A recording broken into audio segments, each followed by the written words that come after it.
नमस्कार, मैं हूँ शालिनी और आप देख रहे हैं BBN भव्य भारत न्यूज। चलिए शुरू करते हैं आज की मुख्य खबरें।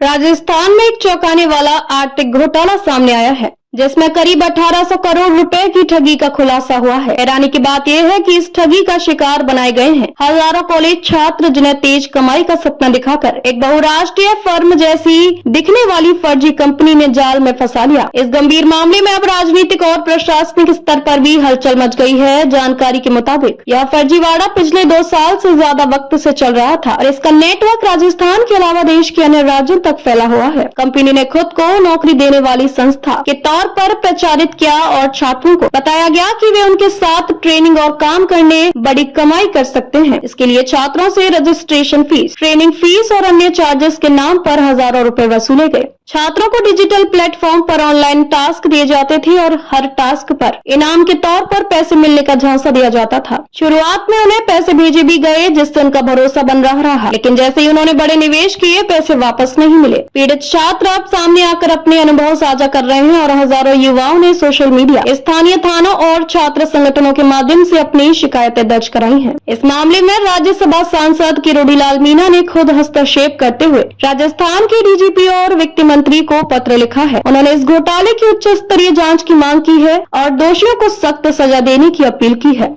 उन्होंने पत्र में लिखा है कि ये गिरोह राजस्थान के बेरोजगार युवाओं की मजबूरी का फायदा उठाकर करोड़ों रुपए का घोटाला कर चुका है। सांसद ने ये भी आरोप लगाया है कि इतनी बड़ी धनराशि की ठगी के बावजूद अभी तक कोई ठोस कार्रवाई नहीं हुई है और कई पीड़ित छात्र थानों के चक्कर काट रहे हैं। उन्होंने चेतावनी दी है कि यदि इस मामले को गंभीरता से नहीं लिया गया तो युवाओं में भारी आक्रोश फैल सकता है। कई छात्रों का आरोप है कि कंपनी ने उन्हें लोन लेकर इन्वेस्टमेंट करने तक के लिए उकसाया और अब बैंक से वसूली नोटिस भी आ चुके हैं। इस पूरे मामले में पुलिस की साइबर सेल भी सक्रिय हो चुकी है। प्रारंभिक जांच में यह सामने आया है कि कंपनी के पास कोई वैध रजिस्ट्रेशन नहीं था और इसके मालिकों ने बार बार अपना लोकेशन बदलकर जांच एजेंसियों को चकमा दिया।